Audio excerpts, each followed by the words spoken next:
Félicitations à ce monsieur, il nous a démontré que Fer a fait des incantations. Et ça dans l'enseignement, les contenants et les contenus, c'est le romoté. Titre, Salina m'a yembi, c'est le romoté. Si vous rêvez moutou, c'est comme il marie de nuit. Voilà, et puis. Comment il y a comme la moutou, moi, vous monate. Faire à encourager la femme de nuit. Non, pas jusque. Mais il y a un lobby. Les gens m'ont rappelé, les gens qui font comme il rappelle à 50 ans. Eh, mais papa, à 50 ans, il y a comme un rappel. Ah, ma gaulois, ma lingana, ma faire repensate. Ah, on a comment on peut sa raison. Parce qu'il fallait avait dit faire croire à un public fictif. Oh, un public qui n'existe pas. Faire rigola. Fallait attirer faire rigola les baya. Ok. Fallait aller vous payer Satan à battre. Mais faire à Lukara, il fallait babimisa date morot. Bon, bah, on va dire faire à Zalaga, concurrent, il fallait n'engager na wera bazaki. C'est pas le cas. C'est pas le cas. Oui, meilleure des choses, on va offrir faire dans la vie pour comparer na famille. Les deux chansons. D'abord, on prenait la mission mon nom. Ni les meilleurs. Le temps. Le temps. Un artiste musicien congolais. Azongisinga pendant raisonner à William Shakespeare. Fali, c'est le Congolais qui remplit mieux cette phase de l'éducation difficile. Il faut que le temps à préparer l'eau qu'on a eu. Stade de France na eu. On a disque d'or certifié à l'acceptation de Kofi Kassi. Pas au bif Fali mambo Kofi Asala ya salon. Parce que mamuni au Kofi Asala. On a un élément belé zo la il fallait le Kofi en termes de carrière. Mais Kofi aussi et son entourage doit accepter que Mouta na place moi souka comme tout soit ya l'équipe. Parmi les bons, il y a le meilleur. Général Investment Service. Une société d'un Congolais aux capitaux 100% congolais. L'une des rares qui vous offre une gamme variée de services dans différents domaines. Nettoyage des façades des immeubles et de tout autre espace de vie. Irratisation, désinfection, désinsectisation, production de papier hygiénique, production de glaçons, spécialiste en logistique, spécialiste de l'immobilier, boulangerie, traitement des plaintes. Il met à votre disposition des camions-bennes pour l'évacuation des déchets et immondices. Le tout à des prix défiant toute concurrence. Contactez-nous au 085 090 19 99 ou au 082 79 92 076. Rendez-vous au boulevard du 30 juin, immeuble Virunga, appartement 6, premier niveau, Kinshasa, Gombe. GIS, le meilleur.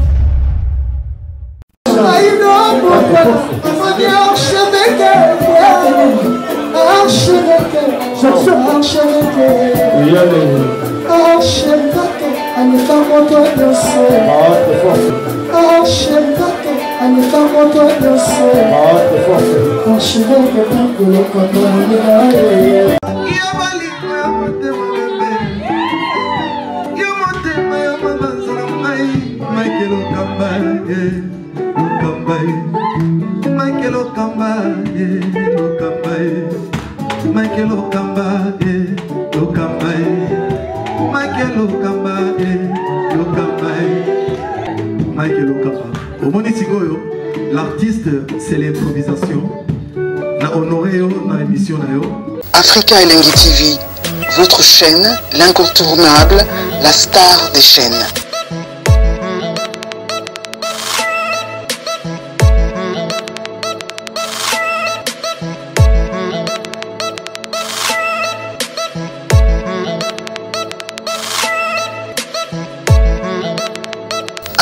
Africa Elengi TV, la magie de l'info.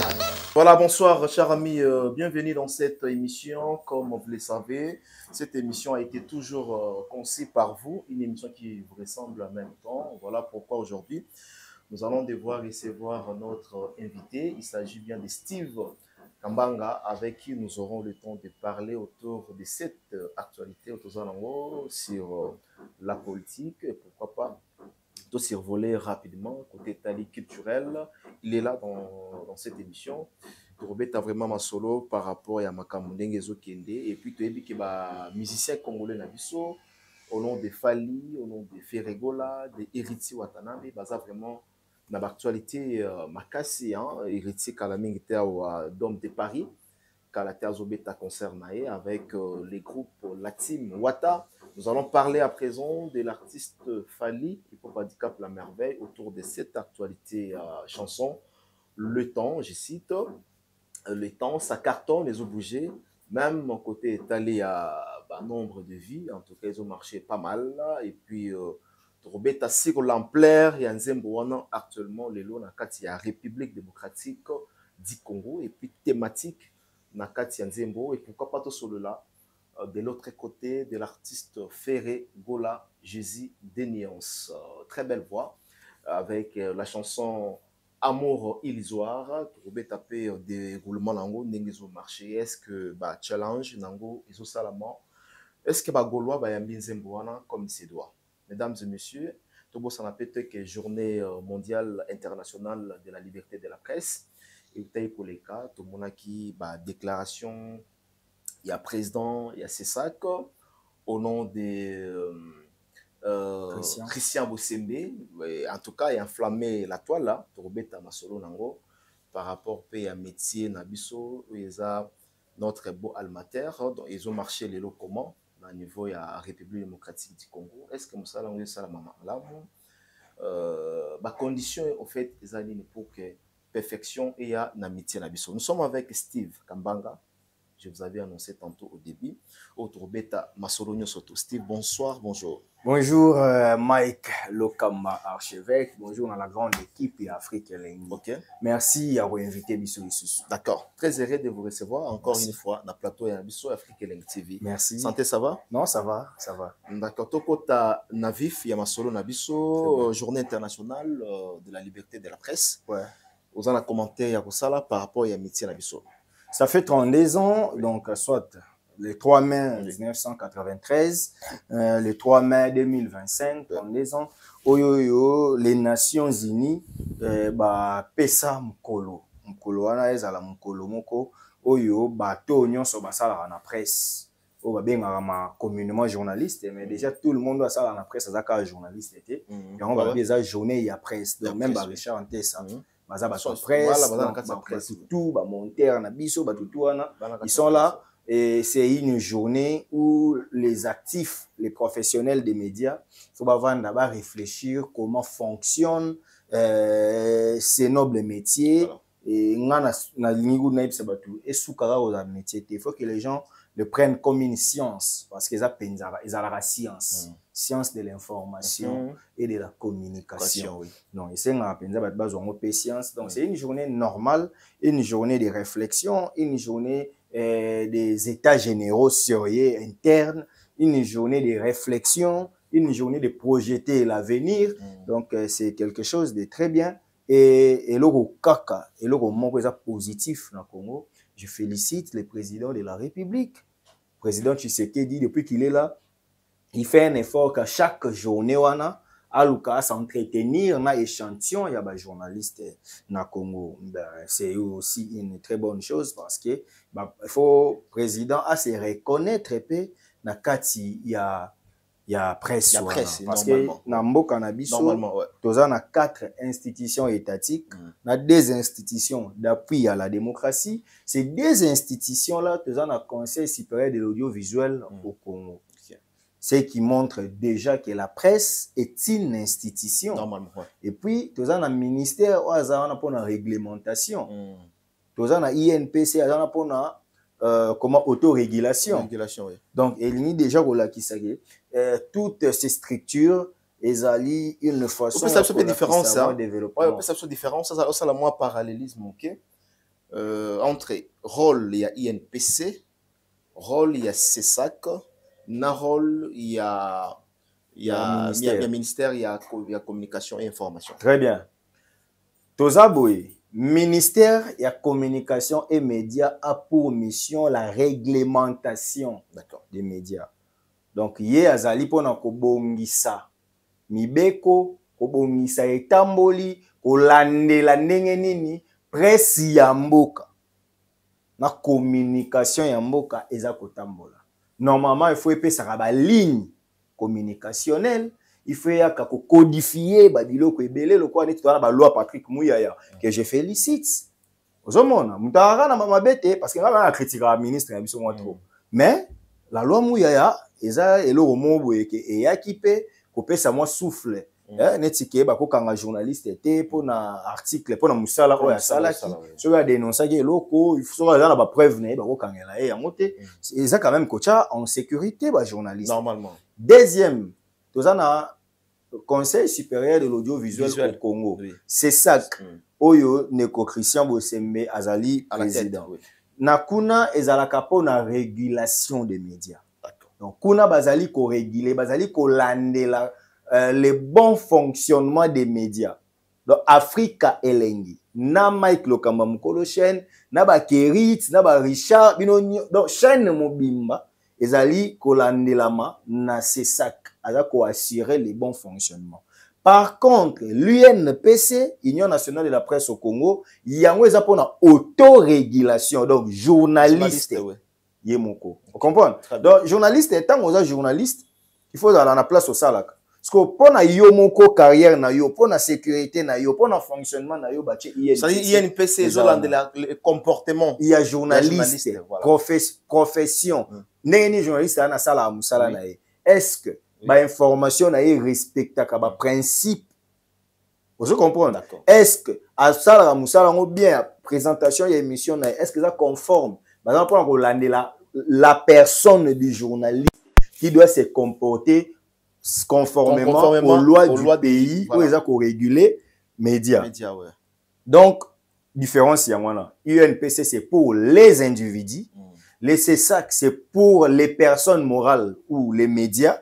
Et le ministère, c'est pour tout le monde. Maintenant, le ministère vient pour réglementer. Donc, rôle séparé, avant mis ça tout.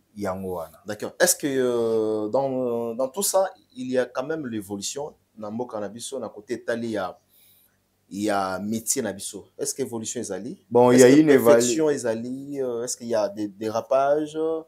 Non, bah dérapage, écoute, mais si je dois être d'abord positiviste, évolution est à un niveau qu'aujourd'hui, Kala, la rédaction est Moukié, la journaliste est Moukié. L'information est qu'on a répandu totalement. Et puis, dans Kala, par manque, il y a nouvelle technologie, à l'époque, PTT, tout ça. Bazaki n'a pas de difficulté à transport. Dis-moi, un journaliste et moi avant na machine, il faut aller au salle na télé Zahir. Parce que pour aller na RTNC, et c'est une autre transport aller na tongo, azan information ti. Pour à l'époque téléphone les acquittés.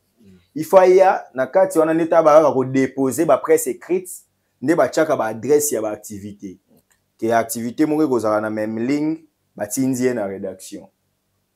Activité moins gozala na la voix d'Isaïe na invest de la presse. Pour hôtel on a ça on a journaliste invest. Invest. Ils ont journaliste. Ils ont invest de presse. Mais le comment on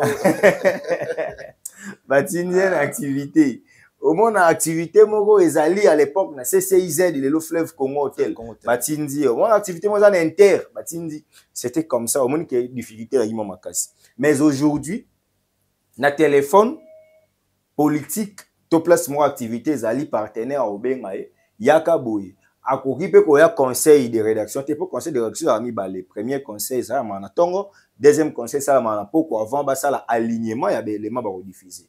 Au moment que ces journalistes là, akoki ko benga chef d'édition, to rédacteur en chef pour lui dire que non, na roya na tongo te na robanda na activité boye. Moi mobilité, il y a quand même une évolution. Aujourd'hui avec l'intelligence artificielle au pays. D'ailleurs, avant toute intelligence artificielle, avec la nouvelle technologie de l'information et de la communication, journaliste, à comment on a facilité, à cause d'appeler caméraman, à cause d'appeler caméra, na mouti à filmer, mon a appelé journaliste, on s'appelle na téléphone, smart, mon ya bien, à quelle penza activité, à filmer na téléphone, wana, à zapper na ba micro, obe comment que bocho na téléphone, à cause ça musala, boye bien que et réduire comme par votre mission. Voilà. Et bien que ba caméraman mingi musala débat. Voilà.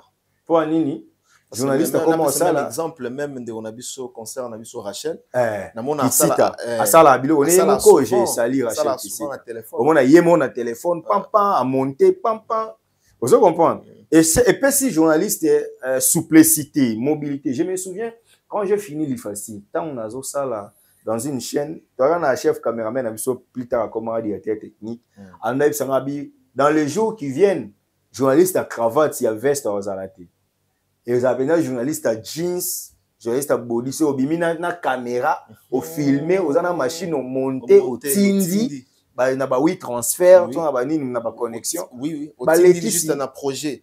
Ba benga oni qualité be baté ni totina on ni na document. Na monaka notre concert Aurélie il y a TV5. Ah ok, Aurélie oui. So beaucoup tani na e Aurélie bazara ki bangula. So beaucoup tani na une activité France 24 est dans la rédaction à té.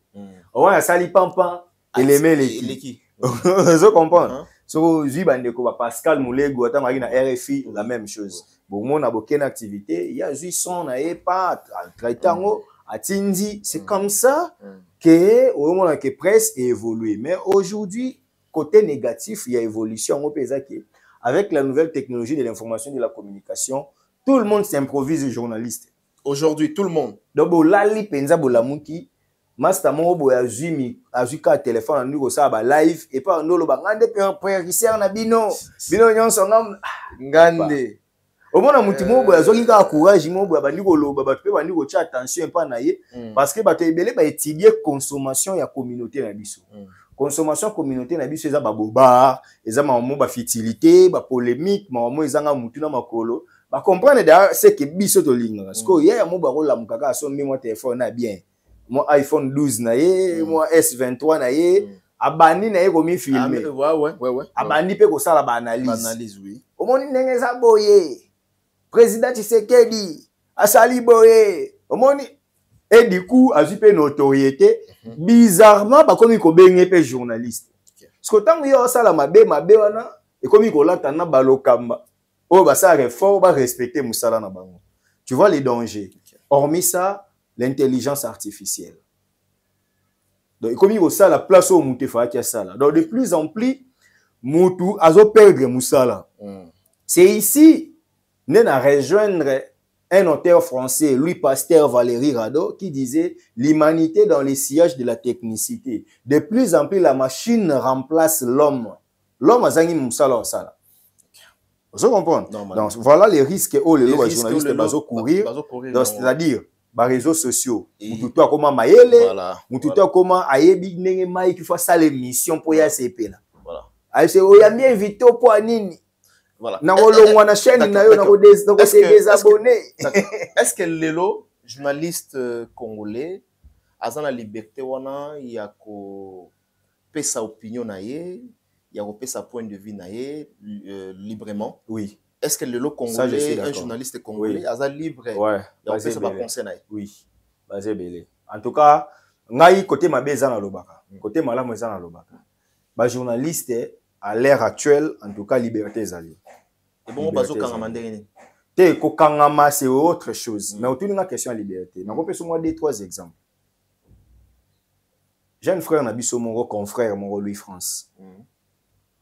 Abosana kala journaliste akoma ko critiquer kaka pouvoir. Et puis kabima non na mission journaliste. Journaliste il faut informer non. Il faut traiter information il faut diffuser. Mais yé traitement information il a penché. Et sur un plateau, imagine toi à Chokanga. Ba tu vas critiquer interview à Kabila. Il y a zolo ba ke interview salama ki na anglais yo ko critiquer on deni. Donc pour lui na Congo ba ba anglais ba. Ou soit tu as interview on a sali traduction au comprend Mamou Kabila lobagi on a droit à critiquer on. Donc il s'est fait passer pour le plus intelligent de la République. Il critique à tout moment mais il ne veut pas qu'on critique son maître Kabila. N'est-ce pas ça c'est une liberté de la presse. Est-ce que va kangaraye? Vous comprenez? Mais il y a aussi des exemples OK ba kangarape bango neti Stani Boujakira. Stani par exemple a fait la prison. Oui. Pourquoi il a fait la prison? Pour ses opinions également. Voilà. Non mais c'est pourquoi j'ai dit moni ba kangami baza mukie par rapport à ba baza excessivement na liberté. Mais cela je ne dis pas que ba kangamate. Contrairement à ce que Bossembe a dit. Voilà, contrairement à ce que Bossembe pour lui aucun journaliste ba kangi. OK. Non. Mais moi je sais mon ami Yves Bouya. Yves Bouya aussi. Bakangaye. Bakangaye. pour avoir opinion. Mais c'est que aussi un élément de détail. Yves, c'est mon ami en Silicaté. Yves aussi, problème n'est pas personnel. Il y a un conflit dans Israël. Vous comprenez? Ce n'était pas parce qu'il s'est attaqué à la République. Mais Moutinette, il y a pour des opinions. Ok. Vous comprenez? Moi, je dis, c'est un monsieur qu'on n'a jamais été amis. Mais on se respecte. Je connais les gars. Tout ça va pireter par rapport à Yves. Yves, quand même, c'est un ami. Mais Stani, c'est un confrère seulement. Mais au moins, il dit que Stani a quota prison pour ses opinions. Donc là, Bossembe a péché. Bossembe a péché. Bossembe a dit que sous mandat, il y a Félix. Et puis, Namoni Batapé a dit que Pius Romain. Pius Romain, il y a Fabrice Puela. Ok. Pour Makambo, il y a le barake. Fabrice Puela, il y a bon et pas Janine Mabounda. Ok. Vous avez tout ça, rappelez-moi, l'homme, Bossembe n'a pas, en fait, Bossembe a tort de dire qu'aucun journaliste est bagagné sous Félix Tshisekedi pour ses opinions. Aucun journaliste est tué parce que dans Katanga, il y a un journaliste dans Katanga, il y a un journaliste qui en 2025. Au moins, isolé. Il faut qu'il y ait peut-être il y a diminution plutôt, il y a taux, il y a assassiné des journalistes. Pour te dire que sous Kabila, Bakou Amouamba Bakoufa, Franck Ngike Bakoufa, journaliste Belé Bakoufa, pour na opinion na bango, Bakangama, pour na opinion na bango, y compris Daniel Safou, Bakangama pour na opinion na bango. Vous comprenez? Moukeba à l'époque, Moukeba il peut aussi c'est à s'attaquer na Mosengo pour la publicité à MPSA, sénateur Kani qui a Kangisi. Au Monisco tout ça, nous devons quand même dire qu'il y a une évolution. Jacques Ndala, c'est un journaliste. Voilà. C'est vraiment lui aussi c'est mon ami. Oui, oui. Mais Jacques Bakangaye comme journaliste était comme acteur politique. D'accord. Vous comprenez? Bakangaye comme acteur politique. Bien que en tout cas aujourd'hui, je profite de cette occasion pour demander au chef de l'État et le ministre de la Justice, Maître Constant, dites-moi, quelle est la base juridique que vous avez dit à Jacques en prison? Il y a un principe de droit qui dit l'accessoire suit les principales. La principale accusée dans cette affaire s'appelle Denise Dissochai. Qui est en liberté. Oui. Okay. C'est elle qui faisait un live disant à Jackie Ndalomoni n'enge ba viola yo ngam na tindaki ba violer yo. Jackie a accepté. Oui, on m'a violé dans aner. Parce que bokangi Jackie Ndala pour la propagation des faux bruits. Mais monteur aloba ki kamwana bo PC liberté provisoire. Mais monteur ndimaki ke sala maki botiki na prison. Oh là là. Non. Deux poids deux mesures. Jackie Ndala mérite sa liberté. Ce n'est pas une question de négociation. Pour dès lors que Mouto ya loba ki atinda ki ba violer bo libérer. Parce que Mouto ya lobi ba violer ki bo libokanyele. Donc moi je pense que ce sont des éléments que nous devons dire tout. Mon discours avantage dans les années. Ngada ra soudoyer pas Moutouté. OK. Moi quand il faut dire la vérité, je l'ai dit à haute voix. Donc il y a des avancées mais aussi sur dans zone qui pays pour tout kangana en parenthèse comportement pays abiso ba journaliste. Mike Lokamba. Donc, le journaliste, comment on dirait, il a la possibilité de tout faire parce qu'il est journaliste et barkangeti. Ça, c'est ce que moi, je combats. J'avais dit dans l'émission en 2023, tant où les qui m'ont dit qu'il y a un musicien qui veut s'entendre dans la solidarité dans les Maltais. Pour les journalistes, il y a un principe de solidarité. Si un journaliste défendre non, il ne faut pas aussi exagérer. Tu te lèves chez toi. Au bandi koko c'est la mutu makambo. Au diffamer mutu qui est une infraction. Tant que bon, toi qui es dans l'État, toi qui es dans la justice, pour que mutu ba droit na établi, allez bobengi ngane ko se rallier na yo par principe de solidarité. Ça aussi c'est quelque chose que nous devons décrier. Les journalistes se méconduisent en République démocratique du Congo. La plupart, ce n'est pas tout le monde. Tu te réveilles un bon matin, on a un journaliste d'investigation. Au yébino, pour ça, la papier et un reportage, mon commis mon investigation. Au yébi, question de référence. Sur le chapeau, il y a combien de questions, commentaires, il y a combien de questions. C'est 5 types. Il y a éléments, il y a papier, il y a évité, différence à un récit, un reportage, il y a évité, différence à documentaire. Mais c'est toi qui viens, Journaliste et puis omibambi sur d'investigation. De komira ke le kamba ozana cousin omo asala na OCC ayelo belema iso Mike ndeza boye na OCC ba check ba ekina mutu mobwe wana bo soki mo sanga na vérifier nga na kei na belema omoni kutu na OCC DG muyibi asali boy tambo lo bala kisa ba preuve journaliste azana na source bomba ka source non mais oyo bimisi wana prouver que na yibaki et comme problème ça aussi c'est un problème donc kaka ba dirigeant te na ba dirigeant na ba professionnel des médias la faute est partagée. Il faut que tout le monde améliore. D'accord. Mais il paraît aussi, avant de clôturer pour la liberté de la presse, moi, mingi journaliste, bazali banda, bakimimbo kapona. Mais netibo, na personne on leki na mo merveille ba ngeli irene en Belgique. Ya ki ma po ba no saleni. Polani. Ye mokoka. Ye mokoka komi mutamatata, azaki no membre ya commission de cartes na INPC. OK. Tolola tola mukaka boy. Oh nazo démissionner, bazo forcer nga yawa. Boy, pa bandi ko attaquer pouvoir, ake mpanza matata ponyo matata yambu. Akomi na Belgique o ba lien ba bomanga ye. Toyebi pende ba luka mukanda. C'est bon Steve Wembe. Steve Wembe na M23 papa ta yo moko. Yebisanga yo penza ba moni yo ozo coaliser na ba bomba mboka. Steve c'est mon ami. Mais awa na kobikisa était papa ici on parle de l'état quand même. Yo moniteur Steve auto ça interview na corner nanga. Et puis Sami? Ah papa. Un tueur de ta maison. Yo noza boyoko kende ko sala. OK. En fait pour la comprendre, de tozawa ceux qui au Kenem sous Belgique au Kutanina Ndekomoko ou yaza membre na kati ya AFC. Oui. Donc yo journaliste. Au sanité. Ouais. Ça c'est France 24 que ça la bango et ça appelle en France 24 que ça a bisoté. Il y en a pour on ça la siko yo. Non, le patriotisme. Oui, il y a mon ina ipsa yo. Limite il y a journaliste voilà. Journaliste aux Congolais mais avant d'être journaliste tu es d'abord un Congolais patriote. Attends Mike. Aux journalistes ndenge Steve Wembe azawana.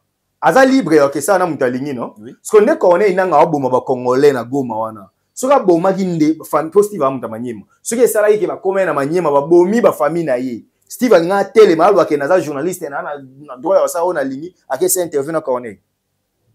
Papa un tueur de ta famille n'est pas ton ami. Donc tout le bandenge ba ndenge 5 tout moni bango na ba nanga, tout moni bango na ba kabi. J'ai déjà décrié ça. Nasi nazala pour moi, même le dialogue ya Doha wana, même baba 6 à Doha pour moi, na we baka pour moi, je suis contre ça. Pour moi, il fallait que le président Tshisekedi atigara nanga aya aboma parce que nga penda banga baboma publiquement. Pour non, c'est toi tu ne peux pas être mon président. Parce que tu tues les Congolais pour venir diriger ceux qui les survivants. Donc yo yé au coût de 5 millions d'habitants au bomi 20 millions pour diriger 80 millions. Ça c'est pas le patriotisme mon très cher frère Mike. Nous ne pouvons pas encourager certaines choses. Je suis déçu de Steve Wembe, bien qu'il soit mon ami. Je suis déçu. Parce qu'il va me brandir le professionnalisme. Mais moi, je lui brandis alors le patriotisme. Si Nanga a tué sa famille, il allait avoir ce courage d'aller interviewer Nanga. Parce que comme il a famille n'a été, parce que Bazan a pas sa pouvoir, bah oui, que ce soit qu'il y a un dialogue, banini, Nanga pas aux hommes au ministère, banini, Steve Barroso, n'a décrispation politique, Barroso n'a pas retravailler aux institutions. Non mais ben, soyons sérieux. Très très bien. Donc vous êtes contre la profession. En tout cas, la profession le patriotisme. D'accord. Jamais un Congolais, papa, un journaliste américain a réconcilié sa djihadiste mongo interview au nom de la liberté. Tu le vois passer aux États-Unis. Ah, tous sont beaucoup sérieux quoi. Mon place pour journaliste c'est baby ça. Dis-moi mon roi Pérou. Nyon so ya 40 gonga professionnel.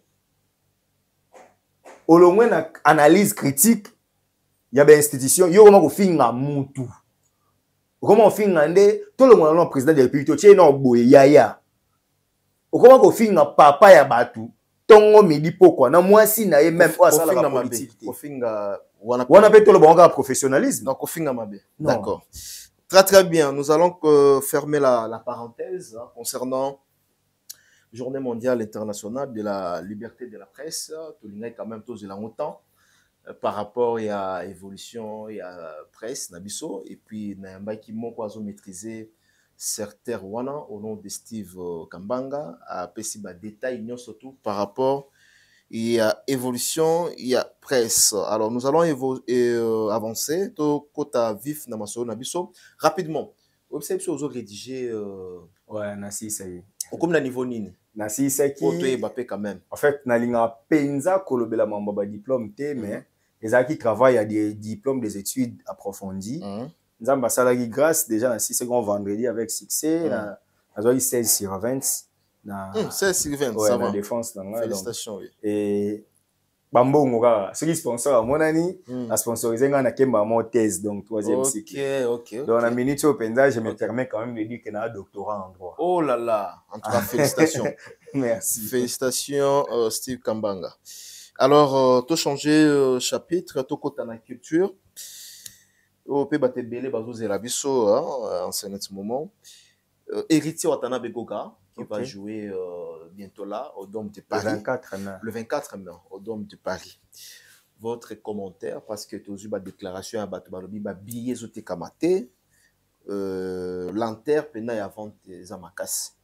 Réaction aux alanines. Déjà, moi je ne peux que souhaiter bonne chance à Héritier Watanabe. Et déjà, les 11 heures, dimanche, il a un concert de revoir. Concert de revoir. Chapiteau, il y a 19. OK. Dans Chapiteau, il y a 19. Restaurant 19, c'est juste derrière cours Sénèque, vers Opoeta, Bato Bayebi Gombe. Donc, même quand il y a ISC. Ah ouais, Tozalawana. Ouais, donc, Dieu voulant, on appelle Rosalawana. Tozalawana, concert de revoir. Donc, ce que je peux demander aux Spiritas, c'est de procurer les billets.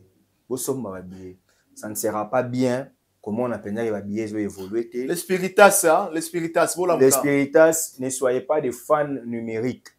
Soyez des fans réels. Soyez des fans qui ont besoin de soutenir. Parce que mon inétolo baboui biso bateau toza ba communicant tozo soutenir héritier boy. Mais est-ce que bateau ba soutenir héritier bien ils bateau ba somba ba billet. Pour biso to pousser ba somba. La meilleure manière de soutenir héritier Watanabe, c'est d'acheter les billets. Beaucoup ta concert naïe, beau sepelisa parce que beau commis combo naïe, beau baki si quelque chose dans carrière naïe. Parce que ce qui concerne wane simbi, na ba actif naïe, na beta scène musicale, na beta d'homme de Paris, na beta boy, na beta boy. Donc et vous allez vraiment très bien, ba fanatique il y a héritier. Na un message ka moko pona bino. Ce qui beau lingara yé à solo, beau somba ba billet. Bosomba babiye au bunyon so na Schengen espace Schengen même pe ba en Afrique ba en Amérique ba ba continent musume ba la possibilité ya rozala na concert wana na Paris en tout cas d'homme de Paris bosomba babiye et là l'équipe ko sombe ate parce que concert est les 24 mai les lotos sur l'émission les 7 les 6 les 6 les 6 donc vous comprenez que ezali sous ba jour rebelleté vous ala qui dit battre les Spiritas parce que ceux qui sont mis tête au yaka to critiquer. To critiquer. Biso musala biso ngwana. To yaka to critiquer. Biso espace tête to critiquer. Nous vous souhaitons voilà la bonne chance. La bonne chance oui. Héritier Watanabe Goga. Concentration plus sur la promotion. Concentration plus et c'est la communication des batazos, la communication va sortir médiatique, communication est à la malade. Donc concentration plus sur la promotion, koluka penza ko conquérir Batou, Oyuba a besoin ya koya ba concert wana baya parce que moi je souhaite bonne chance à Héritier Watanabe, je souhaite bonne chance à ces concerts et je souhaite que tous les spiritas va se comporter le roi warrior. Donc baza ba warrior ba suivi ba fan buzz. Concert boy ba yé. Donc moula beta te. Donc vous se comporter comme ça et causa malam. D'accord, bonne chance encore bonne chance fois à Héritier Watanabe Goga. La Polga, concert de revoir, hein, le 11 mai, le 11 ouais. Sauf imprévu, sauf imprévu,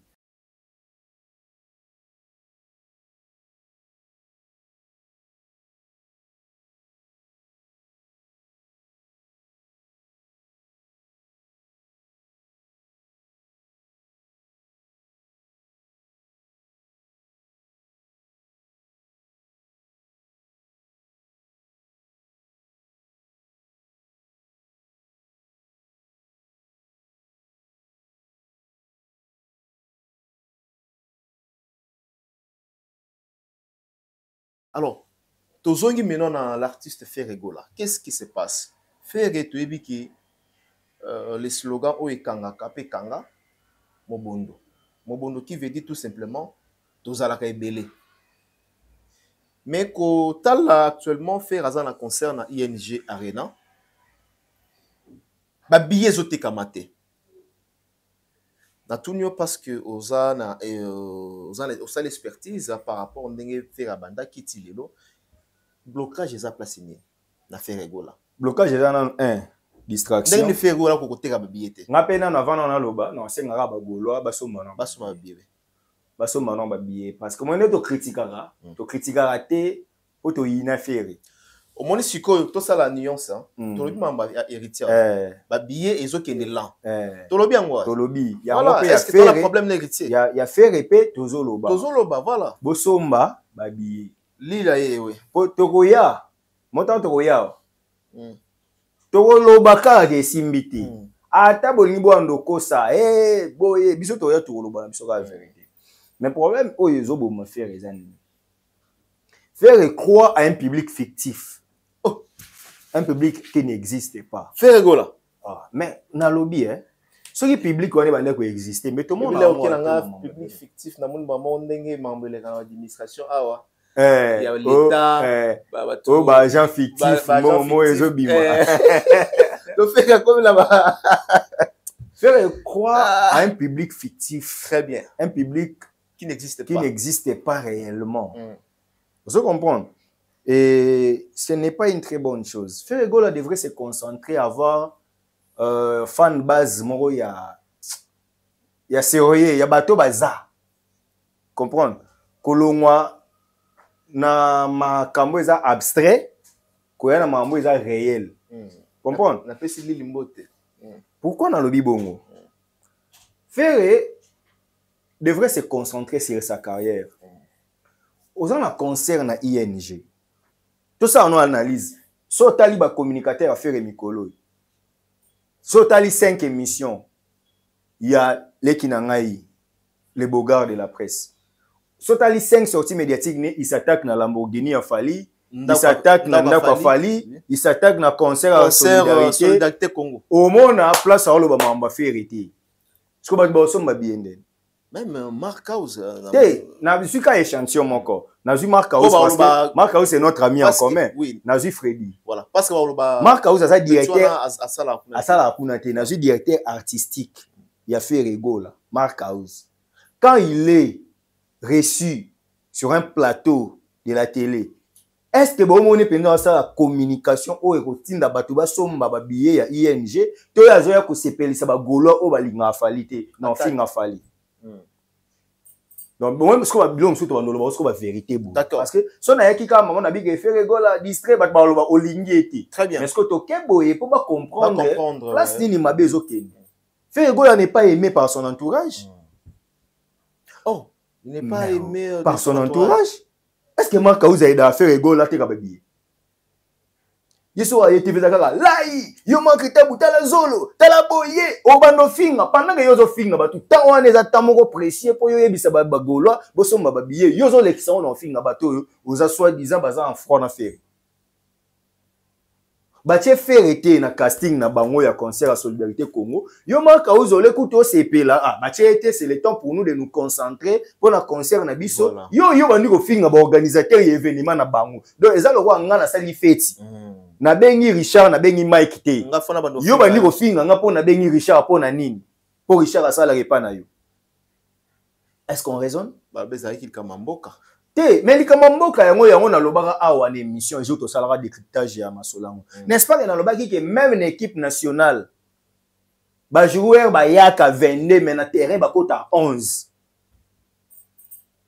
Yo lingi sa mukoko amala za joueur à Congo te. Abundela pe Léopard. Mais na minute so coach a ozoyete. Est-ce que le biga la fouter? Ah papa. Niskenske bano. Yo mona ba ozoye. Bango pona bango faire azal l'équipe nationale faire azal la Chancel Mbemba. Arozanga te. Sko Chancel Mbemba on a ninda commissaire Chancel Mbemba. Parce que soit daki Chancel Mbemba faut qu'il ba commissaire Chancel Mbemba au commissaire. Bango moko est-ce que bon ezal roi to fandi boy bandeko ya joueur na biso nani bon ba joueur pas Congo mikolo na yeba bango esouté to zika ba nego ya joueur mo abeta na Renaissance abeta Axe na Chancel loko ba master ne ba lo ba yo le ki Chancel memba ne ya solo coach na biso azomona pe ke ya le ki Chancel memba papa to miko sara to mo so vani na batu no ba biso ko za danger mais ki danger na yo eko yeba na tango ba na besoin ya makambu ya niveau ya ba danger faire le goal pour les Gaulois, ça meilleur, ça danger. Mais équipe, il y a solidarité Congo, il y a besoin, il y a bateau, ça a message yokana. Bateau, ça a mieux. Ce que c'est là, tout le monde a fait le goal à tête. Tu es parmi les 4. Ceux qui basent 4 leaders, Gims, Dadju, Ferre, Fali. Ceux qui basent 3 sur 4. Basali Mabé. Basali Mabé. Ce que pour ni bagolé, pour ni faire la caca Ferre, et ça va te misouter. Oh. Est-ce que je vous fais la botama sur la maternité D'accord. Donc pourquoi ceux qui moutoumont babotama no jour moi comme na mbongo a comme na 2 millions de dollars na compte en banque yolo bakete et fallait zapper nga pour botama jour moi. C'est ce que les Gaulois doivent comprendre. Des fois vous nous critiquez, vous nous insultez pour rien. Le problème c'est vous-même. Est-ce que les Gaulois pensent vraiment soutenir Ferré? Très bonne question. Est-ce que les Gaulois pensent vraiment de soutenir Ferré Gaulois? Vous soutenez Ferré K pour nous finir à Fali. Mais vous soutenez Ferré T pour nous Azalapé à évoluer le roi Fali. Ah, bah soutenir Ferré Gaulois. Pour finir les Fali. Si on finir les Fali, bah Monique va soutenir. Mais pour pas commissaire na trame Fali que Fali bêta qui ouvre en Angleterre devant 12 500 personnes. Ferré P qui nego bêta à la communauté anglaise pour les amants matata. Beta awa. Donc le Baba Gaulo va apporter un vrai soutien et pas à faire égal. Ouais. Il apporte rien. Papa, ING Arena wana o bango ba lemana. Et puis dans l'année monsieur mon apoto il paraît là sur un comité ya ba producteur à faire. Abi qui va jouer réduction configuration muté. Sur il y a 13 000. Dans l'année mutu mon bon ouais peut-être ça aussi. Pour tout l'anda qui producteur. Il y a un producteur hein. Bon, Aza le rôle à producteur. Producteur à lobby, babanda qui na configuration à 6000 mais bazo élargi. Parce que ceux qui bango ba lobby bongo wani za mabeti. Biso to ngina biso na information depuis moi kala que configuration za ya muti. Mais so to lobaki ya ngwa ba ngaba lobani. OK. Oh no. Batinda kabino, empire du mal, boko bela mutu, bozo kanisa papa ya vala mulinga na bino. Empire du mal de binos. Mais qui est empire du mal? Empire du mal les aba nani? Bato dévoiler bino pas ken piana. Ken ngana ken to sala ba jana ne te na bi en fait en plus du mal les arabes alobeli bato ba sala mais en plus du mal les autres mais yo 500 bato oyo kaka ke o ba critiquer Ferré so sala mabe critiquer Ferré so sala mabe o ba critiquer Fali te to lobi mambe héritier awati héritier comme on est go la bataringe non parce que tant to bi ke ba billet te kamate et ko soit héritier oui ko to lobi on be na média non parce que pour nini ba spirituel ba lo bater to empire du mal.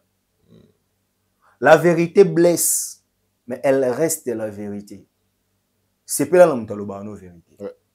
Ba Gaulois ba lingana ba ngo faire penzate. Ah on a comment peut sa raison à ce que Fali avait dit.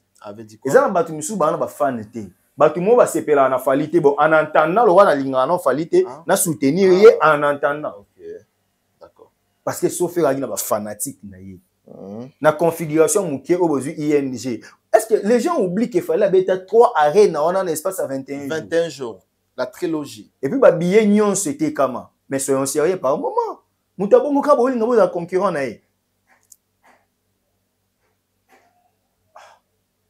Souci n'a pas faire un concert à ING Arena. Abetango et tonda. Peu importe configuration, et tonda kaka. Surtout le banin faire assez précipitaki na ING Arena. Na sala émission mo pa na ba faire na mutu mo boye abeta na ba sala ba 10 000 places. OK. Aluka na ba sala ba donc allez canon na ba conquête à travailler oui. Et puis problème monsieur Zanini Ferré confond ce qu'il fait. Comment? Tant que beta ING Arena avec quel soubassement artistique lelo. Oza nzembo succès. Là aussi, c'est un autre problème. Hein. Ça fait partie aussi. Est-ce qu'ils ont film sur le bic faire et ça va flop. Bablo faire abimisi ça va succès. Voilà. Ok, bête est-ce qu'on concert en banane boya. Yo quand si moi na mon azana poto wana azana 25 ans abotama na 2000. Ok, il sait ce qu'on y est concert à faire au yemba maboko pamba. To yemba 5 kg ba flair. Moi na zaki na Algérie tant nzembo ne bando rien. Aye bien monté. Yo quand si nzembo ne ko motiver penza mutu alongo aye concert. Ba bizorbi ezali quand même. Ah bongo bizorbi nde obenga batu 16000. So ezaki makase nye benga batu. Bizorbi beta oleka bloqué. Ah bah moi c'est moi et beta oleka bloqué. Non, chacun de bazana niveau na bango. Faire à son level niveau na bango, on a baki faga beta basala ba 7000 les ans ngo wana ba Zénith, abeta basala ya ba 2000, basala ba 10000. Et koza bien, obunani na bato tala, soso alia ele koki na moko na. D'accord. Soso alia ka eloko koki na moko. Ne pense pas, monde to vivra bien le Cameroun. Ato o sengi nzamba peso maele na nga. Ozwa ngote, ozwa maele ya yo. OK. Vous comprenez? Donc, oya yo, eza onzamba pesa yo, sepela na ngo. Oya nga eza onzamba pesa nga, fona sepela na ngo. Tout le monde a petit. Mutu mo boye, na pesa ka exemple moko. Petit Fally, qui croyait en lui, en un an non ma B, tout ça, mais il s'est amélioré. Au moment que mutu aza ko évoluer ko le kabato yo, yebisa nga na comparé ka Petit Fally na said and play na minute so ba yebina. Mais ce qu'on a eu said and play na et après na 2004 ouais c'est na imba na nzembo akabose oyo alata ba pembe boy café chaîne yo kale kino said and play ouais nyama nini na andi amela ayemba lozo lela ouais alink savoir mais sikoyo c'est de na carrière wana bunda sala album sans permission et si mbaki autotune naturel jiba pesa écoute une période mo mbongo akene sur studio ke naka ko vanda na ba Kenya pour c'est quelqu'un que je connais mais aujourd'hui carrière nyon so c'est de na sali wana Petit Fally aye na simana e aleki na on peut ce exemple ami balé toke na CNL Jimmy Mukenji Thierry Landou David Nsala Jimmy Ari président na biso ba étudiant na Iniki na Inisik Ifasik à l'époque Thierry Landou moi na Ifasik David Ari na diplôme d'état yem tu ba na mo wa mutu aki na mwasi na ba David aye ko tanga izipa pendant que ba sa 6 mais lelo na ba misatu nani na vandisi media nani na c'est David Nsala vous comprenez nzamba sala na ba capacité na ye Jimmy ko la mailler le plus que David mais nzamba pesi David force moro entrepreneurial c'est ce que Ferre doit comprendre. Comprendre parce que David a colobaté nga pe fona kendeka Ifasik nga pe fona ko mara lokola Jimmy nga pe fona saka mamloko Jimmy mais na ndenge na ya salpe mambu na ye lelo quel boule eza makasi eleki nini ya Jimmy KNB. Vous comprenez très bien. C'est ce que Ferre doit comprendre. Que akoki ko sala public na ndenge ya zolinga. Mais public te aimé parce que Ferre on vivre na pyramide renversée. So bato ba kosa ga ye ba leki na ba vidéo Ferre yo mambutu fala sala ngo yo sala ngo le kae ye pandimi OK tama ke ko sala bo flop sonye yesusu to yesu na TV to sieki tant peut ko seka we ba fingi su biso OK monte ye mo mtaza la base mambo nyos de côté rassurant ya faire ko les ate pour na azana très belle voix parce que ye mo pe gout na mona ki na déclaration salaki alobi que non a osenga la musicien base autour d'une table baemba ensemble comme ça bah oui parce qu'il est encore même bleu ça liga teka ba billet ya mwana yo peli sous na communicologue avant d'être juriste mais toi tu sais que je suis quand même journaliste oui avant d'être juriste nayebi tout ça la réflexion ya communication OK faire un concert na ING Arena à sali point de presse conférence de presse wapi na Belgique dans ma sali conférence de presse wana élément nini o esali actualité eza mambu ya batela sengité ya batolo est-ce que ce que sengi bat ba somba babie non or s'il avait un bon conseiller en communication alinga ki a créé une base autour ya vente à billets oui mais il a créé base autour ya koyemba sikoyo Ferre azwa occasion ya koyemba na wera est-ce que wera kufa na podium pour faire oyemba faire oyemba na ba jide ta oyemba na ba masani nyonso maison apparemment nyonso faire oyemba na héritier OK faire ay quartier latin ayembi pe déjà na ba yemba na fali live concert on na moni bazongisi yango na mona ngwa na to mona ngwa ba otya pa toute une émission mona leka ki na tanga ki concert ya le 13 août 2005 na Fikine Ferregola fali pupa ba yemba podium moko présentation faire salama na concert mo ya ba société ba brassicole na marché de la liberté faire oyemba vita imana kutu ba olola zonga maison mère. Ces concerts existent. Même Kofi soit talinga et dit que concert en la liberté en 2005. Bah aimé la faire à zonga maison mère. Aïe na fali. Toyebi o salama pour ne pas dire que oh yaka. Sko koyemba mo yo kanisa ya neni pour boyemba de ana fali aleka déjà. Ba ke ba yembi na studio. Ya che insecticide fallait che pharmacien. Nzemba fali muteyeba na koleka ya ye. Si tu as un micro, tu as un pharmacien, un insecticide. Au moins, sur 10, 7 personnes sont un pharmacien. Si tu as un nani, JB, tu as un JB dans l'anniversaire en 2015.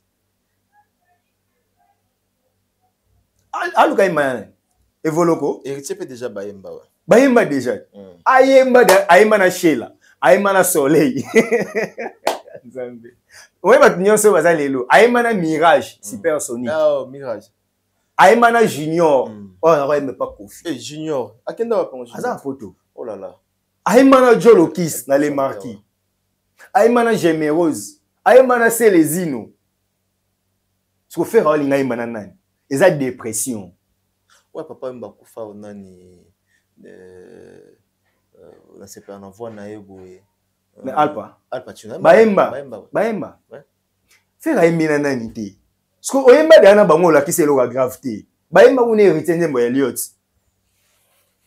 Bon, on a besoin de qu'il est là. Baemba Nzembo ya Montana Général Major. Fala sala nya uja malia kampuku oyo ye bomite ya sala oh na bimi na ngayo eto le cola sans a février zanga ka 29e jour ka saison ngela kaye toujours après na la chanteur siko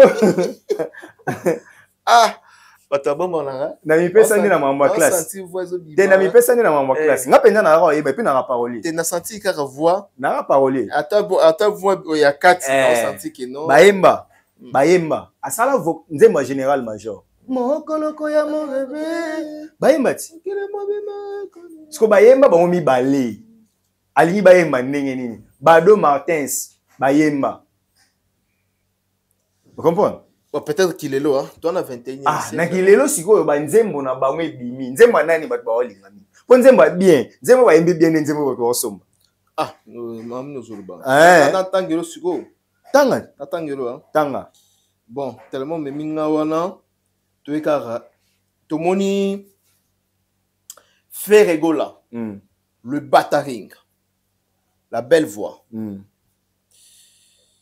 abimisi nzembo na combo amour illusoire. OK.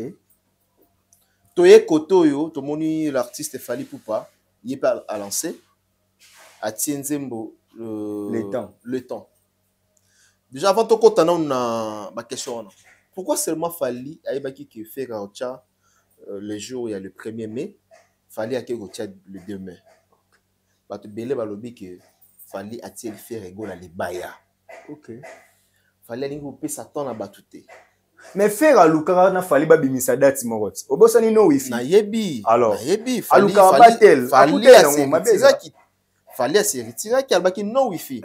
Bon cette fois-ci to lo baki non. Fally moko amié. Alinga kala kisege. Moni ba guerre au Luka. Jou na oyela yo. O comprendre na ramuninga nti. OK. Oya vanda na efera au Luka. To beta fara. Tekenda kabongo. To beta fara. Wala bongo wenge.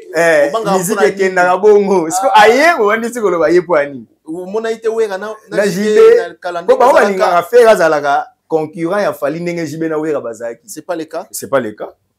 C'est pas le cas. Oui, meilleure des choses au ba offra faire na vie.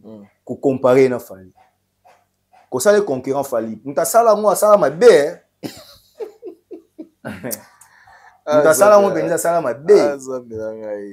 Bon, sikoyo problème toza nango banze monyo surtout mi balé wana eza disponible. Ouais. Toyoki yango, toyoki le temps, toyoki payer amour illusoire. Les deux chansons. D'abord, opone la biso moko na ni les meilleurs. Le temps. Le temps. Et bien, nga littéraire, hein? D'accord, littéraire, ok. Obi le temps. Pourquoi le temps? Parce que le temps. Et quelle est la différence entre la chanson Il a fait Regola, Amour illusoire et le temps? Le temps, ils sont riches en mélodie. Fali, Aza, Koufan, dans un style, na fidèle à son style de chanter. Babenga en monotonie. Ba yebi ndeko ça différent. Oyebi emene ya.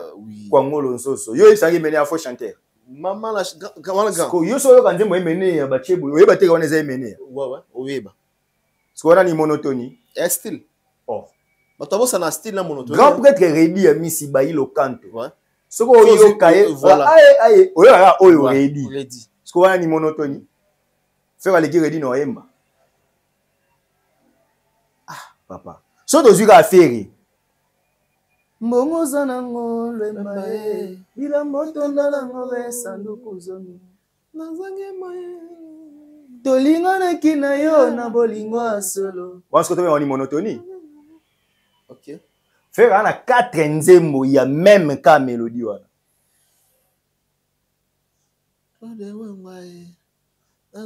Salaka na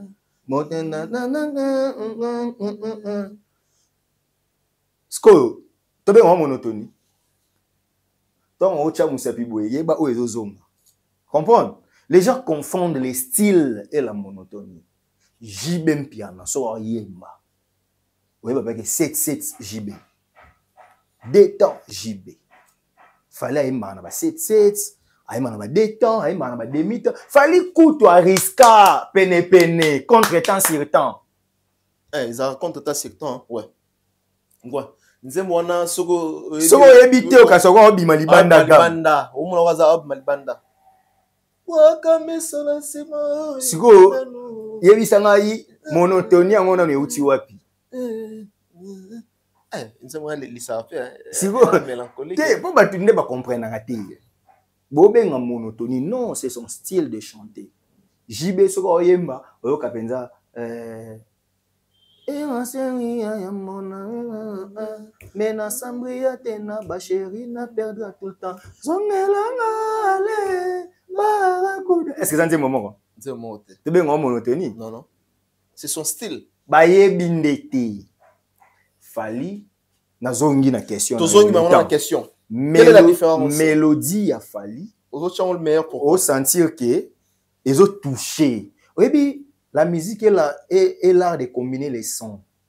Parce que son wana et percer mon thème, yo qui pensa et ça lui bien. Donc Fali chante avec le cœur Toloba. Ouais. Donc mélodie tant yo qui bien non. Nzembo ye peso poso yo comme balebele. Mais faire au la vendre ta place à Zalaga na rumba na yeye mtaloba gazo maîtriser les marchés français te. Azo yemba soki azo linga yemba opéra e. Est-ce que yé penza za sur ba fan na ye ndeto za boye. Jeune moi banda les musiques classiques. Mais quand binomo bosala critique à faire ego le faut s'adapter na ba style. Te boko s'adapter ngo il faut asala musique. Mazo s'adapter ya mabe. Bo wana wod. Kasi binomo. O musique ya sale. Wod dango to banolo banini. O vandi boye moni obeti hardcore français. O vandi obeti gangster. Ovandi bo beti R&B, ovandi bo beti slow, ovandi bo ozomona. Oza kaka na nini te na zone de confort na été wa azalaki ya odemba. Ko fongwa meza mabete. Mais problème ezaki il confond ba lo ba ke fongwa ma yesko ale ko fongwa ma ke ko luka côté o yabi ka ozala aoyemba bien eza côté ya classique. Or kuna eza commercialité par rapport à public. Donc aujourd'hui actuellement nena ndolo balelo kwa misef avant ça la musique na bon faut battre la cible les années. Mais oui, donc, fallait être la cible na ya beti tokos na tokos on oyo kabanzi molowa on a gagné on a gagné. Oh ebige oh soki ebeta na bo yebisa nzemba faire na penda na boîte ba chomba bo na boîte. Vous comprendre? D'accord. Erreur ya mwana. Tamba alo ba ke s'adapter, babite ko s'adapter dans les mal.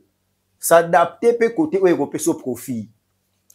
Ce que toke penza aux le temps, fallait au bon ordre que UPA ngam na tindia take ko yemba na français fallait azongi abeti rumba. Comprendre?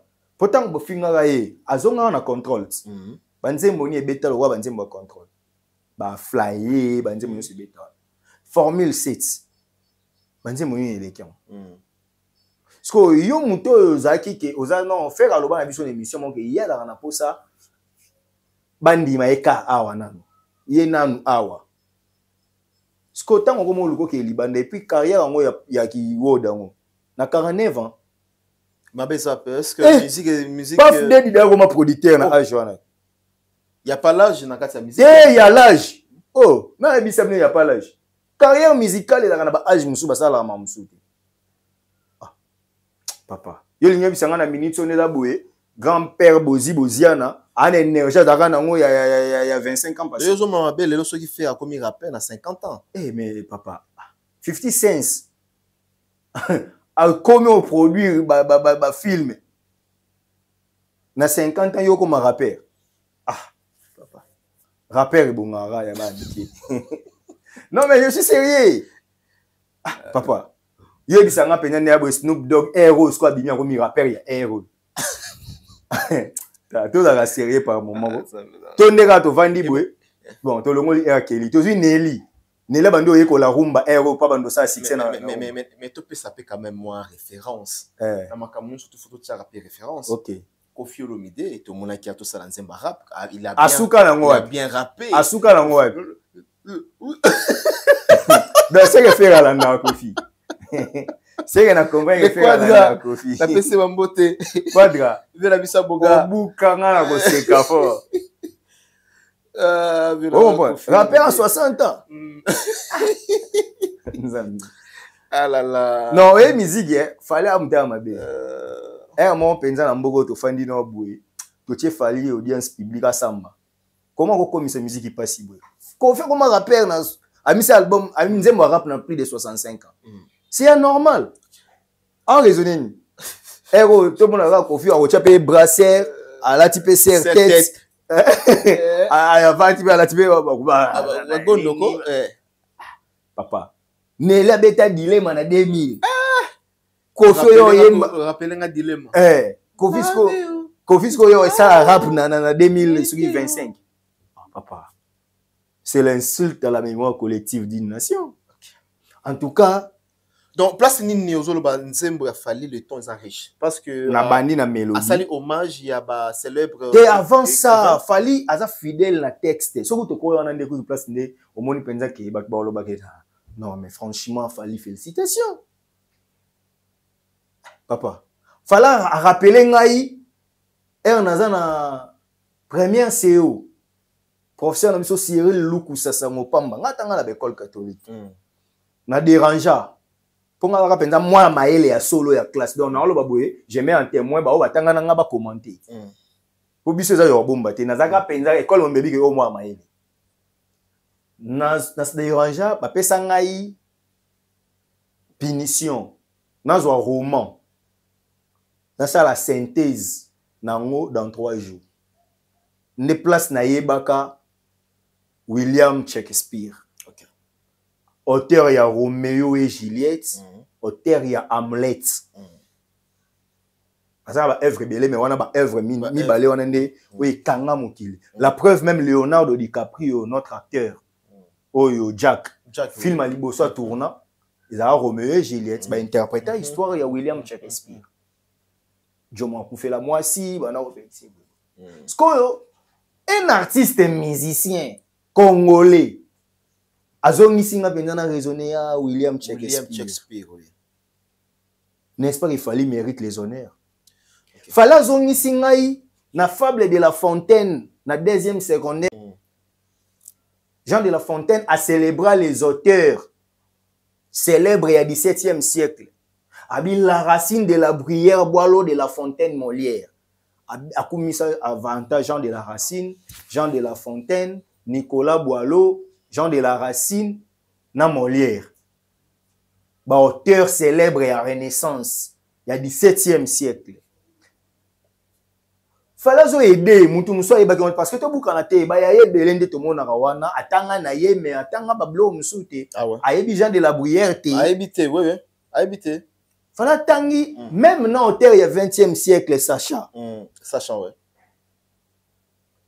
avant kuta kende libanda abandi ko rappeler biso temps na biso ya bomona po jomo bwazolo babotikela ngata na lingi ate simba te lelo bo sekanga te botikela ngata e ko simba tozaka ku ba miki ba pekisa biso ko ke sakana ba place mobo ya mabe mais to bando kende kaka po to bando comprendre mais tant to kola to landa skonzela malam donc temps e ko ya ko résoudre makambo bana bandal ba yebi maya makelele mais ba kendaka ko sokola bana lingwala bana kasavubu bando ke sokola na SG bana ya limete bana ya ngaba bana ya lemba bana matete bando ke ko sokola na glissade échangeur mai moyo bimiso ba kwanza banini me na bomwana esala ka bien o resokola ngo bana changu bana resokola na mai njili masa mino pa ko chola pe mais boko ya lisuka ko sokola ba. Donc il a remonté d'abord les temps sur le plan local ba kino ba congolais ba comprendre que chaque chose a son temps tant ya ko souffrir na bolingo za tant pe ya ko bénéficier na bolingo za ndenge pe to aka na temps ya ko ke minyoko la banzoto na biso na mai mais lelo to ali su na temps ya osala ngote papa muta fongola mutu bongo papa sko nze mona bolingo bobo yango ka po bozaka ba fan nete na ebisio to vandi boye moi mam na bete yo école buissonnière batu misu ba yebi Jean de la Fontaine belé mais ba yebi teke ye wana fala lobi po mutu nyonso atanga ta 6e primaire yebi Jean de la Fontaine ouais po tozo les corbeaux et les renards oui il faut yeba tozo les laboureurs et ses enfants ouais tozo non première séparation dans la Camaralais tozo école buissonnière la chèvre de Messie Séguin les curés de Kikignan les vieux papa fable des arabes tome 1, tome 2, tome 3. Mais est-ce que la fable la plus célèbre, c'est les corbeaux et les renards. Vous comprenez? Est-ce que, dis-moi, Lokamba, c'est Fali ici ne mérite pas que les gens puissent dire la vérité qu'il est le meilleur. Fali, c'est quelqu'un qui se cultive. C'est un homme cultivé, Toloba. Très cultivé. Ok, et puis instruit, Toloba. Il s'adapte. Il s'adapte. Pour bilo musu surtout musu pe na classe atanga ngote. Voilà. Mais na la recherche nae, atako boye singa ke parolier mutayaki nango. Mais parolier tango aye nango, il faut écouter pe yo za maelo comprendre le texte. Normalement parce que repère au bokotika. Le but est que Banzembo nyon surtout ba parole pe ba ya nango. Mais attention, Nzembo j'ai appris que c'est une chanson écrite par lui-même Fally Poupa. C'est ce qu'on a moni. Non, je suis Clément d'ailleurs Fally, pardonne-moi. Pour nga même si parolier mutayaki. D'accord. Il a fallu une intelligence. Papa Fally ma finance publique na Nzembo. Double clic. Fallait mettre masola ba inflation. Frais d'imitation. Ouais, avec taper inflation la quasi, oui. Ouais. Et puis, dans un moment, le cas qui c'est lui qui a inventé l'ampoule. Thomas Edison. Mais ils ont cicaté. Fally na banzembo na ye, la science revient toujours. C'est-à-dire, même pas dans l'école ou bien dans le livre, mais au travers de l'œuvre, il y a Fally, voilà. Oui, tu as 3 sortes d'éducation. Oui. Tu as une éducation de base, tu as une éducation scolaire, tu as une éducation diffuse. Maintenant, Fally, c'est le Congolais qui remplit mieux cette phase de l'éducation diffuse. D'accord. Donc, Makambo ratagi na classe, Maman ratagi na famille. Heureusement, on a Fally. Oh là là. D'accord. Dans mon pays de est-ce que vous partagez le même avis? Alors, Nzembo a fait régola et un enseignement.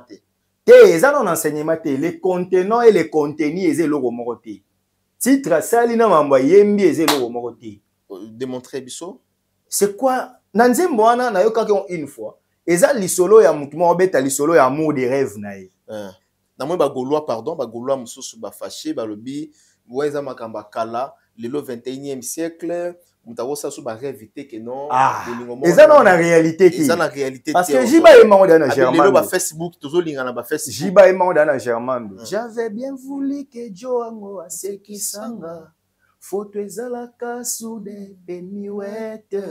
Ordinateur nzambe par la prière. Et pesa kinga identité. Vous comprenez? C'est-à-dire, makambo ya linga yemba jibe da yemba. Mais jibe moi respecter la thématique. Oui. Et puis comment dire la Germano. Moi yo kangaye ezati. Et puis lelo nandenge. Et puis lelo amour ya ba rêve wana yebisanga actuellement. So rêver mutu. C'est comme mari de nuit. Voilà et puis comment yo ko bandolela mutu mo boye yo monate.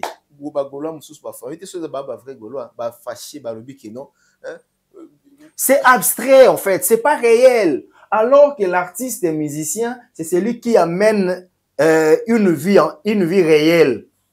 Vous comprenez? Aza muto aza ko ya na éducation d'une vie réelle. Pour na ko éduquer masse. Vous comprenez? Aza imiter vie actuelle et réelle pour éduquer la masse. La masse. Parce que ayeli biso babenga ngo nini babenga ngo la légende on ba roman imaginaire o to lali boye toloti nenti lisolo ya Romulus et Remus batu miso ba ngo légende ba existati on bon mais biso to sala littéraire ba biso ite bazalaka penza po ba Romulus nde aza fondateur ya royaume romain exact vous comprenez ce qu'on fait dans l'émission na rêve et puis contenant contenu ibalanité. Il aurait dit que eza amour de rêve, amour rêvé, ça pouvait passer. Mais amour illusoire, quand on dit vendeur d'illusion, c'est qui? C'est quelqu'un qui s'est fait passer pour quelque chose qui n'est pas, quelqu'un qui s'est fait passer pour quelqu'un qui n'est pas. Voilà. Dans nos aboyés, le Kamba, au salaire journalisme, tu viens ici, tu te fais passer pour un économiste. Donc tu es vendeur d'illusion. Vendeur d'illusion, très bien. Mais ça différent, na moi si moi j'ai rêvé au Koutanana été. Voilà. Très bien. Voilà. Alors, dans le problème sérieux, bon, tout bois qu'il a éloge na banzembo faire rigola. La chanson illusoire, amour illusoire. Cette chanson poétique, Barbie, a un côté romantique et tragique.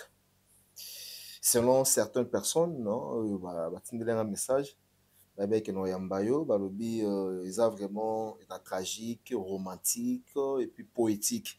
Il y a cela aussi, faire la technique de voix était comparable. Ok. Comment réagissez-vous? Déjà, la faible dans ma poésie, je répète ici, moi je fais le latin philo. Oui. Donc, biso penya to abano bakola penza nebi ba genre littéraire, nebi ba prose. Bon, nga obeta lisolo stoïcisme, épicurisme. Ce qui va ngonde balobi nini? Poétique, romantique, tout ça. Voilà. Soto kei. Stoïcisme c'est quoi? Stoïcisme est un poème où il y a un thème. Mais il y a un thème, c'est un rêve. Vous comprenez? Donc, à rêver, moi, si mon mobile, c'est côté romantique, stoïstique, non, attendons bien. Cette chanson poétique a un côté spirituel. Ah, comme spirituel. Romantique. Donc, il y a un habit qui est la femme de nuit. Romantique. Faire encourager la femme de nuit. Ah non, pas jusque là. Mais yom dolobi dans le côté spirituel. Ngala zotanga le message. Mutuana fingi fait. Yango mutuana se fait Gilio, voilà. Cette chanson poétique a un côté spirituel. Fandano wana pardon. C'est-à-dire spirituel et lani. Tant ozo mona moi si mo boya yaka epa na yo bozo bimane na pongi to na rêve. Au surtout qui boye, au sali, au mibali basala après jouissance. N'est-ce pas, il y a comme une femme de nuit? Femme de nuit. Donc, faire nous envoie d'avoir des femmes de nuit. Développer, tous les cas. Tous les cas. Romantique et tragique. Romance, non, ils ont tragique place nini. Côté nini, yo moni muta yo nze mwana sans que ça la challenge. Est-ce que d'ailleurs que challenge peut être ça? Toi ya challenge. Yo zo mona benza nze mwana. Et ils ont battre ba record côté tali ya challenge entre les deux chansons. Toutes les deux. Nini battre. Nini chanson. Papa, je suis permanent. Mais toujours. Tout démontrer, toujours. Aux bangani, tout démontrer ça calme. Babi, il y a l'obsession du mystique, il y a l'obsession du mystique de l'absolu émotionnel. Ok. Frère Walling a fait été. De l'intuition, ce n'est pas une chanson d'amour classique, mais une prière, une méditation et un dialogue intérieur. Bravo à toute l'équipe. Voilà. Félicitations à ce monsieur. Il nous a démontré que Fer a fait des incantations. Non. Pour ce qui est dans le Mike a la qui attend la qui est le roman boye mutu moi comment qui. Papa. Webi. Webi abstraction. Batanga philosophie ouais. Abstraction, c'est quoi? Mais est-ce que la métaphysique, c'est quoi? Est-ce que Mouto Pena a vrai gaulois? Ah, mais c'est ce que j'ai dit. Paul Bilor a lobby a crucifié. À la crucifixion que fait avant ça, la prière, il y a moins si mon existe à rater. Ok. Donc, ça, c'est pas la chanson que les gens peuvent. Est-ce que vous partagez le même avec lui? Non, mais déjà, quand on a mambo ya lobby, on a ko bangi ça va tout genze mo na ba go sepela na ngote. Ok. Pour bando ça ba invocation spirituelle, bando benga moi si mon existe à rater. Okay. Alors qu'il faut vivre dans les réels, il faut vivre dans la réalité. Mais les temps, oui ou non, c'est réel. So, bah, il faut tirer un temps, dans sala, dans réussir kaka. Dans mon temps, il faut rêver, évoquer moi si mon spirituellement, aux jouir. Et pourquoi fallait mettre l'île à Soussou? Pourquoi fallait bâtir le temps? Car c'est temps, il y a fallait interpréter les solos ya mutu. Vous comprenez? Dans d'autres termes, ce n'est pas ne pas interpréter, fallait bâtir le temps. François Lobi à bois là on a Stade de France. OK. Bâtir le temps. OK. Côté Moussou c'est ça que c'est une façon à rolobaker non. Aujourd'hui, il y a une tazo konza. Nyon semi balé à la raison. Colonisation. Sur Lobi il boti nga temps régner nan. Bino pe bo régner avant biso. Boti la étante. Mais Kofi pas le bango à l'époque, vraiment boti la temps quoi. A régner a type ndenga sila. C'est normal. Sauf à la boti. Sauf pas bi ke bati le temps pour le Stade de France, mais la bonne victoire se prépare. Pourquoi vous voulez qu'il fallait ça Mamloa Bango? Non, la bonne victoire se prépare, c'est ça? Mais oui! Il n'est pas prêt pour cette année. Non, il est prêt. Mais le problème est qu'il se prépare. Moi, il fallait que le roi Badouissou te basa la mam na précipitation. Oh, c'est Chadat, qui s'injure à Bomisi Batou. Oh, il y a mes jaunes. Il y a la PC Mbote. Njora? Bah, il y a Mbelelo, je crois. Qui s'injure à la PC Mbote. Apparemment, bah, Mbelelo. Fallait avoir raison de bâtir le temps. Oh, il y a un Bomisi Batou. Arrête na Chadat. Nous avons Chadat na précipitation. 3200 billets, banilé. Au tiers arène dans la précipitation, ma billet configuration, mais ma billet est au mais est-ce qu'il fallait tirer le temps à préparer l'eau qu'on a eu? Stade de France na et ici je vous l'ai dit, même temps on ça Nzembo. Nzembo, au revoir, on sali figure de style, mais figure de style on faut y beaucoup expliquer, on peut bala na réalité. Tu sais, na zaiki na studio ya Ibrato. Na kuti Ibrato oye Nzembo mo fait bima le 17 mai awa FMI. Abini ntan on a tourné mais FMI oyo na ipo FMI les institutions à Bretton Woods quand même FMI commission bolingo ndenabi non ce qui mobali mutabe nga partenaire ne FMI c'est-à-dire les amuto ya investissa ba fond na ye na bolingo donc investissa bolingo jusqu'au bolingo a tiango le wala fond a tiango le wa mbongo ne le wa bolingo a tia bolingo na ye pa na nga ponga na fonctionner bien vous comprenez donc FMI oui, oza FMI nanga. Parce que yone, au mona nga na crise économique na mboka nanga na motema nanga na bolingo nanga, mais yo ya au secours, au investir bolingo na yo epa nanga, lelo économie ya motema nanga ezotambola bien. Parce que yebisanga soki na bi ke texte ya Ibrator FMI, oyo odima le 17 mai, eza bien. Et oza lisum. Je ne crois pas. Vous comprenez? On a commandé mon caméra. N'explique pas nabi caméra nanga eza moto ya filmaka ba sentiment nanga motema ala kisa on a visage na ye. Donc ce que son na moi si nanga son na moni aza souriante, na comprendre que c'est que ngape mambolingo etambola bien. Ce que azo se plaindre azo la moni moi triste fona nous connaît ah mais problème ni. c'est il y a quelque chose. D'accord. Au monde. Très bien. Tant que tu commaras texte, texte, il faut ça. On est ici au coma, on a droit par exemple. Au lobby, on est en lobby, on forme de l'État. Quand on a lobby, il faut se référer. Professeur et Samba Koma Hiboui. Mais il y a tant qu'on a raisonné que élément, pour tout ça, il élément constitutif d'un État aussi. Ils ont 3T, il faut faire reconnaissance internationale, mais bien, on dirait que les éléments d'appoint. Tenga na moni en les éléments principal. Na PCP ba idée nangai, c'est-à-dire, bah ça la bongo. Aux yeux oyo, au memi en besoin sont en réalité pour bien ça penser. Très bien. Donc boutique il a fallu temps. Ce que ça pensa que pour na Robert Stade de France boutique il est temps. D'accord. C'est que boutique il est temps. C'est que faut boutique il est temps. Au Stade de France il faut tonda. D'accord, très bien. Et tonda paix hein. Tonda. Ah, OK. Ba warrior baza. Ba warrior bazali 80 000. À part ba warrior, na ba fan na bonne musique. OK, na ba fan ya bonne musique. Na ba communauté mususto. Na ba oui, kasi ba warrior ba partout. Yemo aloba ngona bandala. Aïe, tu as biso to leki ebelete, mais tu rendais partout. Voilà. Donc, warrior, tu na Scandinavie, aza. Merci. Nous sommes. Nous avons des conseils dans la province, dans la Lyon, dans Marseille. Bon, warrior, on a partout. Partout. Ah. Nous sommes arrivés à la fin. Peut-être dernière question. Nathalie déclaration, il y a fil à Bassélé. Bon, dans mon avis, en passant. Alors, que tout ce que fallait faire aujourd'hui, Kofi Olomide déjà ça. À quoi aussi?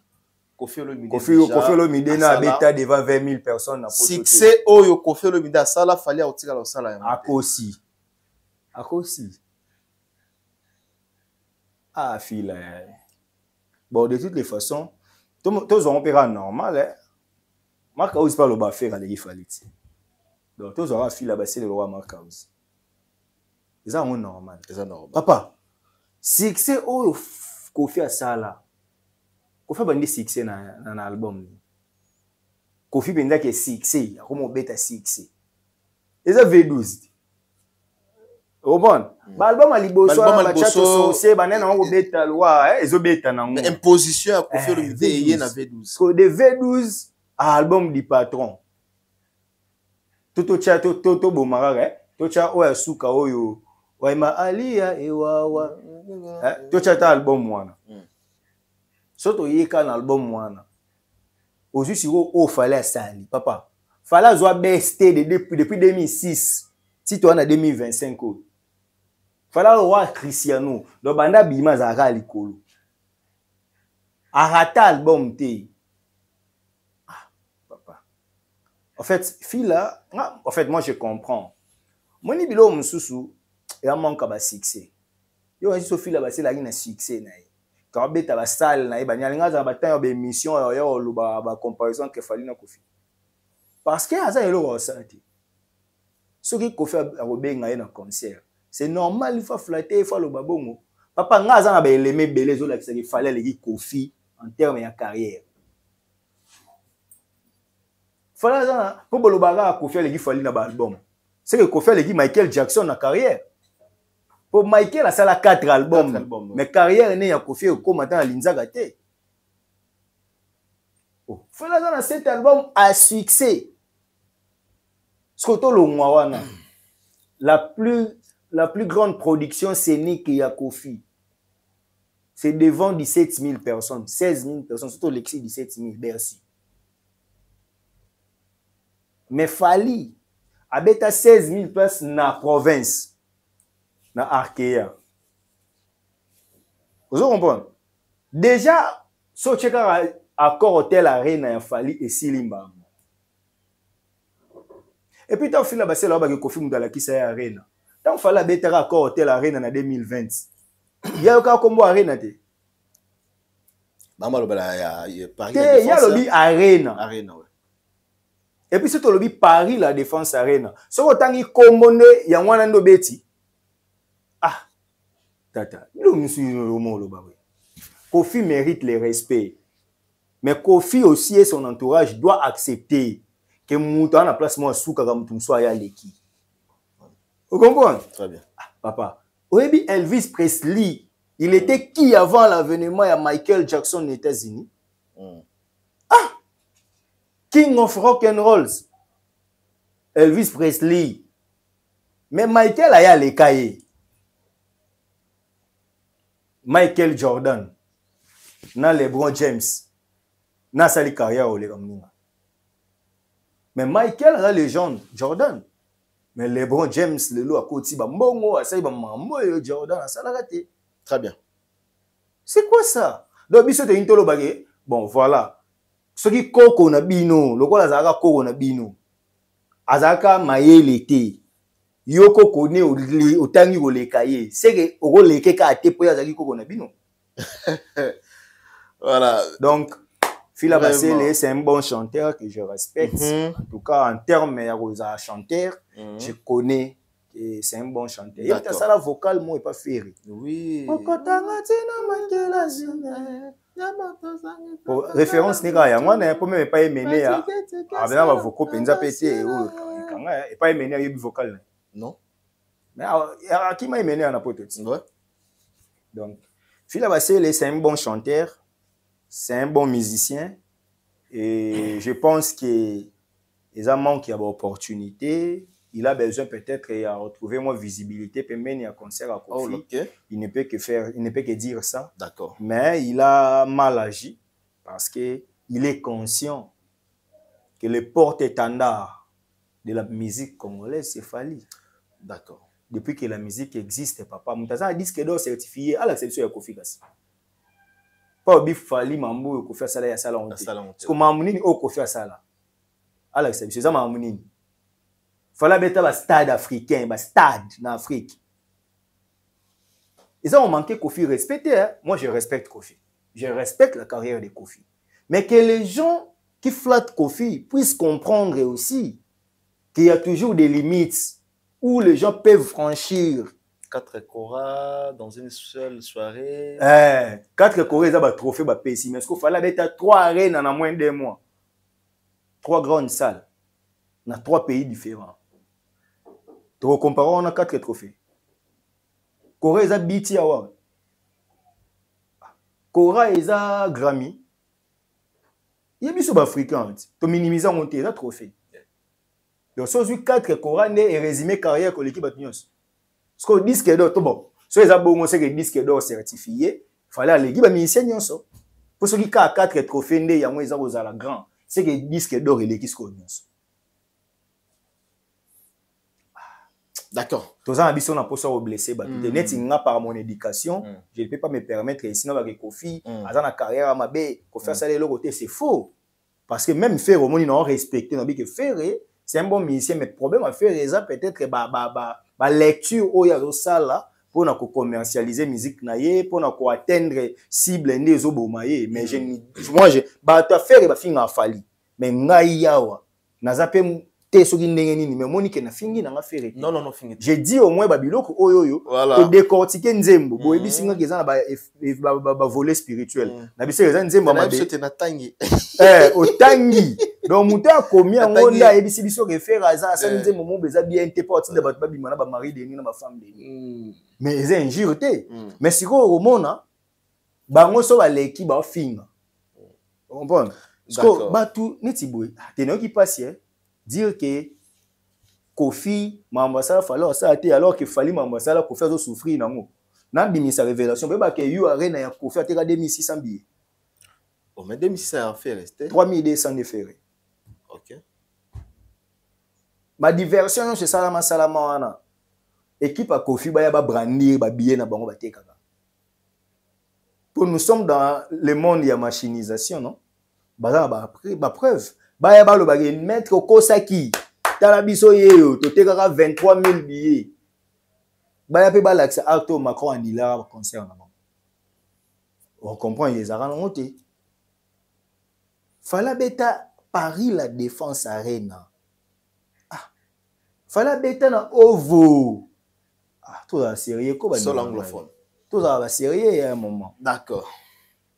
Merci Steve Kambanga, nous sommes arrivés à la fin. C'est par ici que nous bouclons.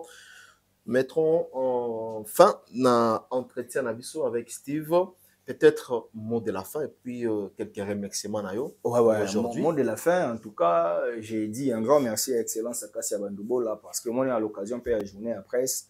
Depuis que la ministre d'État, elle a toujours noué de bonnes relations avec la presse, asali ba sortie médiatique au toujours ils ont accroché la communication parce que la nature est péché raison il est temps le ba morcellement ba finga qui est parce que tant ba mvule zo beta ba zo mona que pour ba canalisation ba pour ba nini ba comprendre que ça y était et puis les gens ont compris que excellence la ministre d'État ministre des Affaires foncières à Kassia Bandoubola non seulement qui a ça bien pour les journalistes ça en bonne relation la presse congolaise mais aussi musala naye désolé qui ça que musala o mérité parce que les loyo au monake ba miyibi affaires foncières bato balaki ko sala mabe parce que tous les fonctionnaires ne sont pas des voleurs et bato banda ko sala mabe ko luka ko sala makambo o ezaki malamu mingi te na ba konyo ko la ba bato banda ko somba mapangu ba asijeti les lo baza en difficulté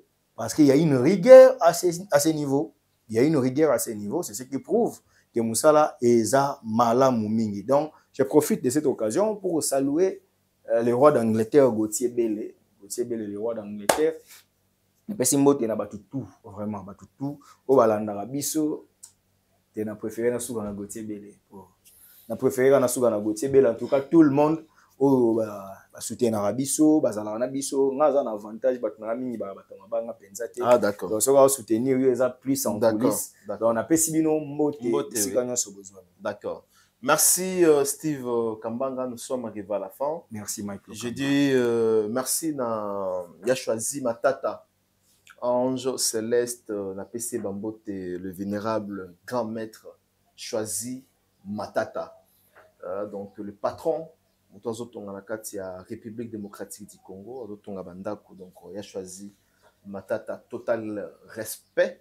Merci Nabande Konyo surtout Batala Gibiso. On se retrouve prochainement pour un nouveau numéro. Je dis merci à Ya Willy Mouchini, le véritable accord d'Ambo Kapé, Wazota Rabiso, et pourquoi pas na Ginel Biyeji, BC Gigi Group, la PC Bambote Ginel Biyeji, et puis un clin d'œil spécial à Lionel Ditamba, vieux Nanga Lionel Ditamba, la PC Bambote la niveau à Paris. Et surtout à Lyon, la moni Papa Philippe Timba Philippe. Merci à la grande équipe technique qui m'a tenu accompagné à la prise de vie. Richard Tessa, na côté Talia Machine, Bols, Claude Djuma. Topesibino vraiment à Bamboté. On se retrouve prochainement pour un nouveau numéro. D'ici là, portez-vous bien. Au revoir.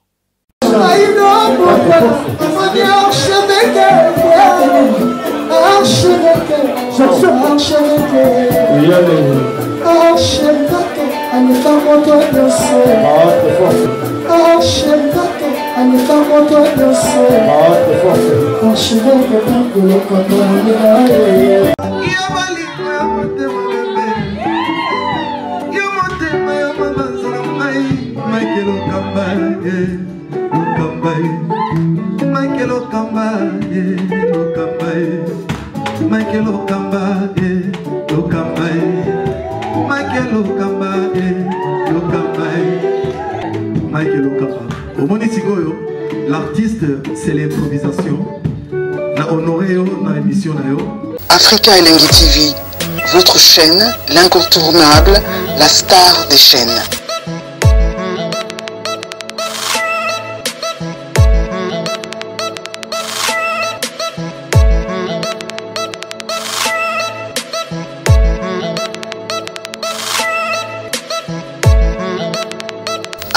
Africa Elengi TV, la magie de l'info.